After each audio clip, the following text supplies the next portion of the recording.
Shalom, shalom. Aujourd'hui, c'est jour 3. Jour 3 des 31 jours de challenge pour la quête de la sagesse de Dieu. Shalom, everyone. Today is day 3 on the 31 days wisdom challenge. So I'm happy to be with you guys. And then I'm going to just put the link below for the English video. And for now, I'm going to say have fun and may God bless you. I'm going to quickly go and then share the summary of the day 3 with those who speak in French. Thank you. Alors, mon frère et ma soeur, je suis là encore. Et aujourd'hui, c'est pour partager avec toi la session 3 des 31 jours de challenge pour la quête de la sagesse. Je suis heureuse d'être ici et j'espère que c'est pareil pour toi. Que le Seigneur te bénisse. Et donc, c'est avec plaisir que je vais passer ces quelques minutes avec toi. Ok. Aujourd'hui, il s'agit d'avoir la pensée de Christ. La pensée de Christ, parce que nous sommes nés de nouveau. Et après notre conversion, nous comprenons que Christ nous a laissés sur terre parce qu'il avait une mission pour nous. Et cette mission, c'est la mission qu'il a laissée en allant au ciel. Il a dit, vous ferez les choses que j'ai faites et vous en ferez de plus grandes. Donc, c'est le rôle de l'Église de prendre en main véritablement, de finir la mission que Christ a commencée. Il est temps que les enfants de Dieu, les entrepreneurs chrétiens, les employés chrétiens commencent à voir ce qu'ils font, l'activité qu'ils mènent, le travail qu'ils ont comme un travail entrepreneurial. Et ça commence avec la pensée de Christ. Avec la pensée de Christ, lorsque notre intelligence est renouvelée, on se rend compte que tout ce que nous faisons, nous ne le faisons plus juste parce qu'on doit accomplir une tâche, mais on voit en ce que nous faisons une manière d'entreprendre, une manière d'influencer, de dominer. Car souvenez-vous, Genèse le dit, Dieu nous laisse sur la terre pour dominer sur tout ce qui a été créé. Donc, c'est un peu ça. Donc, rapidement, ici, je vais aller avec la pensée de Christ. Si tu es un employé, ne dis pas que non, moi, je ne suis pas un entrepreneur, donc ça ne me concerne pas. Mais il faut que tu commences à repenser ton poste, à repenser l'activité que tu es en train de faire. En quoi est-ce que cette activité peut servir à résoudre des problèmes? Parce que pour résumer, l'entrepreneuriat, c'est résoudre des problèmes. Dominer et influencer, ça vient quand on arrive à résoudre les problèmes des autres. Donc, commençons à y penser. C'est juste une ouverture qui nous est donnée. Pensons-y et que vraiment la grâce de Dieu nous donne la sagesse de comprendre comment on peut devenir des personnes qui résoudent des problèmes. Que le Seigneur nous bénisse.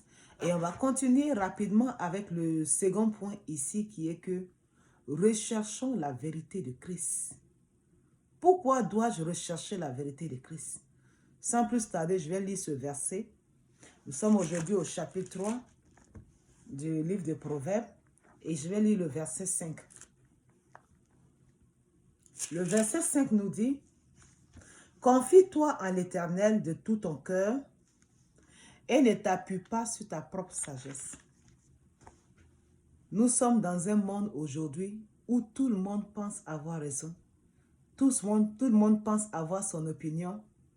Tout le monde pense avoir son mot à dire. Le monde a tellement évolué qu'il y a une émancipation, non seulement de la femme, mais de l'être humain en général, qui fait que personne n'écoute son camarade. Mais pire, c'est que chacun pense que ce que lui pense est meilleur que ce que l'autre pense. Et c'est ce qui explique toutes les confrontations dans lesquelles nous sommes. Mais en tant qu'enfant de Dieu, au milieu de toute cette évolution de mentalité, qu'est-ce que Dieu attend de nous? La Bible n'a pas changé. Il nous dit, confie-toi à l'Éternel de tout ton cœur et ne t'appuie point sur ta propre sagesse. Notre orateur d'aujourd'hui a dit, mais quand on me demande, qu'est-ce que tu penses de ceci? Il dit, lui, il répond simplement, je ne pense rien, je n'ai pas d'opinion. Laisse-moi voir dans le livre. Laisse-moi voir dans la Bible. Et donc, c'est ça. C'est l'approche que nous devons avoir en tant qu'enfants de Dieu, en tant que chrétiens. on doit arriver à un niveau de soumission au Saint-Esprit où notre opinion ne compte plus. Mais qu'est-ce que Dieu dit? Et voilà quelques questions qu'on peut se poser. Seigneur, qu'est-ce que tu dis par rapport à cette situation?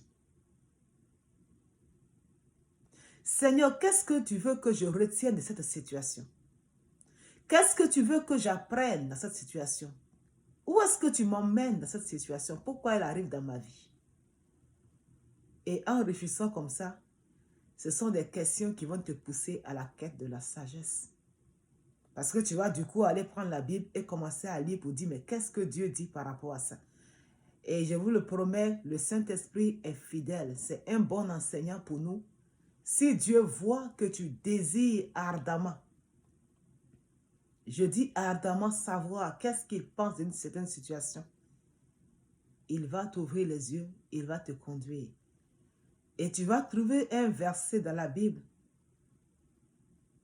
Tu vas penser que c'est pour toi qu'on l'avait écrit. Tellement il sera vivant pour toi. Ou tu vas entendre une chanson, tu vas avoir un songe. D'une manière ou d'une autre, Dieu parle par plusieurs manières. L'objectif ici, ce n'est pas de venir sur tous les détails de ça.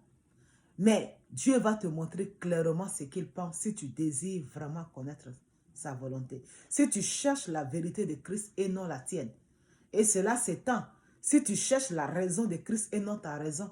Parce que beaucoup de choses viendront à toi. Satan essaiera de te distraire sur ton chemin de ta quête de la sagesse ou sur le chemin de suivre tes objectifs pour 2022. Mais quand ces situations arriveront, prenons le temps et demandons, Seigneur, qu'est-ce que tu ferais si tu étais à ma place? Et je vous le dis, c'est là que le Seigneur va nous faire grâce, de connaître sa volonté et de faire des bons choix que nous devons faire.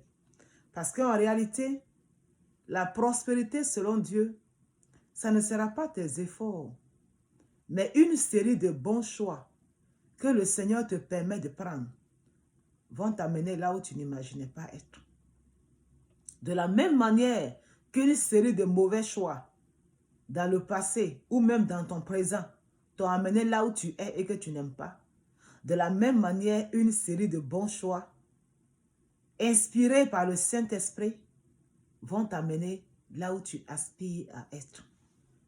Nous allons continuer un peu rapidement avec mon avant-dernier point qui dit le secret de leur succès. La question a été posée et ils ont dit que leur secret, c'est vraiment l'obéissance. Quand Dieu leur parle, ils obéissent. S'ils entendent que Dieu leur donne une direction pour leur vie et qu'ils savent que c'est Dieu qui leur a parlé, ils obéissent. Donc c'est ça leur secret. Mais ils ont dit, nous obéissons maintenant. On n'attend pas.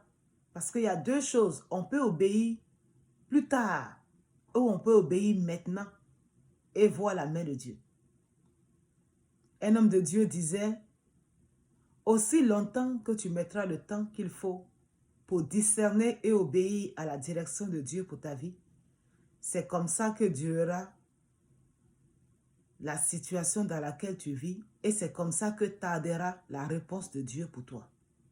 Ça veut dire que si nous arrivons par la lecture de la Bible, à travers la quête de la sagesse de Dieu, à comprendre clairement ce que Dieu attend de nous et à agir spontanément par rapport à sa direction, plus tôt nous aurons cette réponse que nous attendons du Seigneur.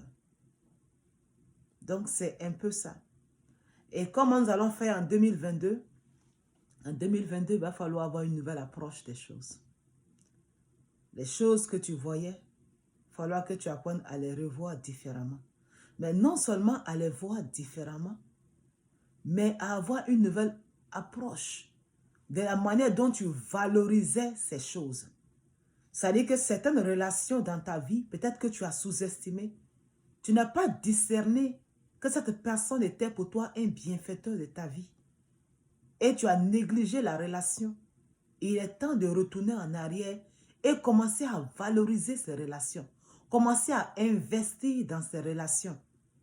Parce que sincèrement, Dieu va nous bénir sur terre, mais il passera toujours par des hommes pour nous bénir. Il passera toujours par l'homme pour nous bénir. Il est capable de faire des miracles extraordinaires, mais la plupart du temps, Dieu passera par un être humain pour te bénir. C'est pour cela, réapprends à voir différemment tes relations et beaucoup d'autres choses, mais réapprends à valoriser différemment. Peut-être que tu valorisais à 20%, 25% certaines de tes relations. Commence à les valoriser à 80%, à 90% et pourquoi pas à 100%. Et là, tu verras un changement parce que c'est l'homme que Dieu utilise comme un instrument. Donc ça aussi, c'est la sagesse.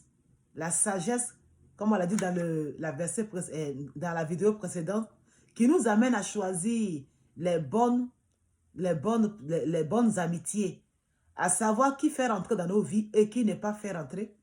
Donc, une fois qu'on sait qui fait rentrer dans nos vies, c'est le temps maintenant de venir et de valoriser ces relations en investissant dans ces relations.